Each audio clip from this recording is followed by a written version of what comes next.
Hey everybody, and welcome into Clearing the Benches, your one-stop shop for daily fresh hockey content. That's right, if you go ahead and hit your subscribe button right now, every single day we'll bring you a new hockey video to enjoy. Today is going to be no different. The NHL playoffs are rolling around, and what we're going to do today is rank each team's defensive core. We're going to start off in the Eastern Conference today. Tomorrow we'll do the Western Conference, and basically what I've done is taken the 5 guys on each team's defensive core that are playing the most minutes, and I've added up their plus minuses, and wow, are there some huge differences in the numbers when you start at the top and then you get to the bottom. There's literally over 100 goal difference in the plus minus department. So let's get right into it. First up, no surprise, Florida Panthers. Their defensive core is coming in at a plus 87. Montour's the only guy in their back end with a minus, and he's only a -2. There's 10 games left. You know, he could be a plus 10 when the season's all said and done. When you look at the guys that they've got back there, putting up big numbers plus minus wise, and that tells me these guys break out of the zone in a hurry, and they get moving from defense onto offensive mode real quick. Gus Forsling, plus 45. OEL's coming in at plus 7. Kulikov is a plus 11. And Florida Panthers, their fans are celebrating. Aaron Ekblad is coming back into the lineup tonight, and he's bringing along a plus 26 plus minus rating. So that's why we got Florida up at the top. Next up, and it's a big drop off, you're looking at 34 goals in the defensive core. We've got the New York Rangers. And the reason I've taken the New York Rangers over the Carolina Hurricanes, even though the Hurricanes are 6 goals better in the plus minus department, is that I like Adam Fox more than I like Brett Burns as far as moving out of the defensive zone into the offensive zone, getting it out of the blue line transition. Burns is great at it, don't get me wrong, but I just think Adam Fox is one of the elite guys at doing that. And just for the purposes of this video, I like Fox more than I like Burns coming out of the zone. But when you look at the guys on the Rangers, you know, Ryan Lindgren's a big part of that back end, a plus 19. He blocks a lot of shots, and he gets banged up a lot. The guy gives up his body more than most defensemen do in the league. And they've got other big bodies back there. Jacob Trouba, Keandre Miller. Gustafson's having a good year for them. He's a plus 6. So we got the New York Rangers up next.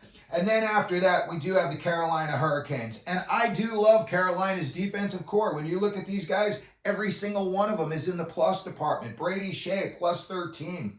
Burns, plus 16. Slavin, plus 15. Orlov, plus 5. Chatfield, a plus 10. And they got some big boys back there.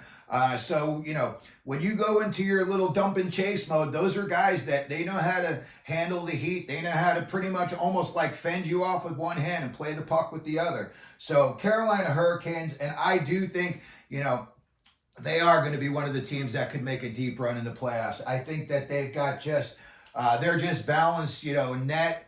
They've got it between the pipes. They've got it defensively. They just bought in Kuznetsov and Jake Gensel. So Carolina, I think, is going to be having a good playoff run. Next up, we've got the Boston Bruins. And again, it drops down a little bit to a plus 48. When I look at the Boston Bruins defensive core, I see a meat and potatoes core. There's not a whole lot of spice in there. Charlie McAvoy, you know, Charlie McAvoy's a big boy, and he likes to play physical, and that's going to be, you know, that's how it happens in the playoffs. So, and then when you look up, you know, you got other guys. Brandon Carlos coming in at a plus 17. So the only guy I would be a little concerned with if I was a Boston Bruins fan is Kevin Shattenkirk. He doesn't always handle the pressure so well, and in the playoffs, boy, they are going to bring the pressure. That's when you've got to be able to clear out the front of the net. You've got to be able to go into the corner when they dump it into your corner, and you got to get it out of there cleanly, and, you know, one pass and you're out of your zone.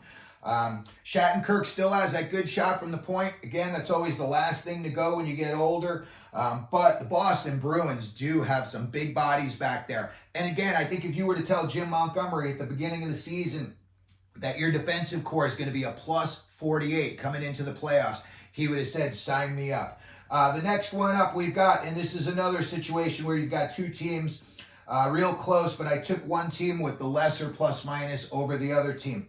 The Tampa Bay Lightning and the Toronto Maple Leafs.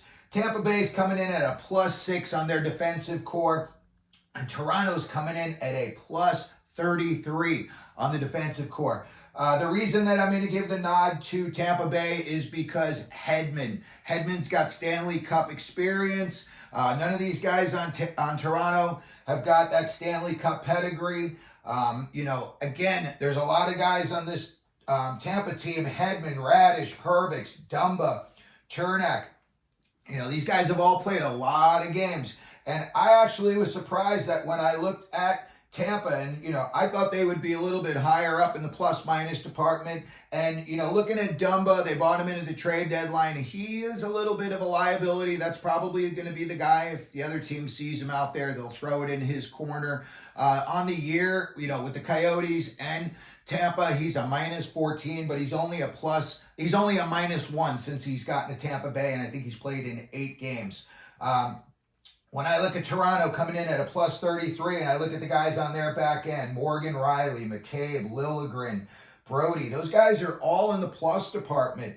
And another thing, I think it's really important especially in the playoffs, majority of the playoffs is going to be played 5-on-5. You're trying to stay out of the box. And Austin Matthews has 59 5-on-5 points. And I think that is one of those things, like when you're transitioning out of your defensive zone and you look up and you can make that first quick pass to Austin Matthews, you can breathe a little sigh of relief.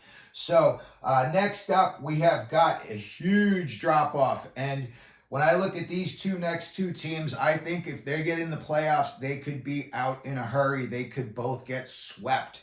The Philadelphia Flyers coming in at a -36 on their defensive core.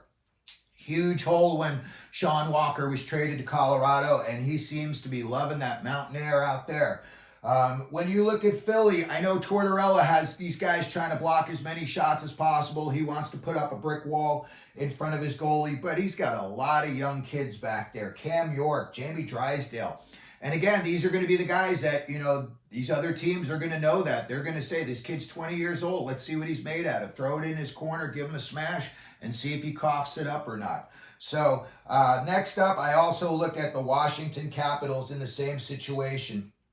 They come in at a -26 defensively, and I don't think they block nearly as many shots as the Flyers do. And when I look at all-around D-core guys, I prefer the Flyers guys over Washington. When you look at the guys at Washington, you're bringing in John Carlson, Sandin, Farabee, Trevor Van Riemsdyk, Nick Jensen. And a big surprise is Nick Jensen is a -4 this year, and generally he's amongst the leaders in the league plus-minus department.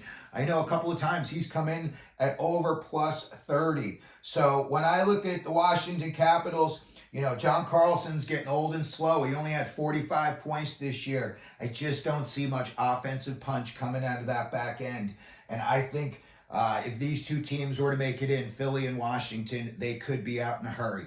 So anyway, that's going to do it for our episode today. Let me know what you think down in the comment section. Let me know if you think I'm on to something. Maybe you think I'm crazy.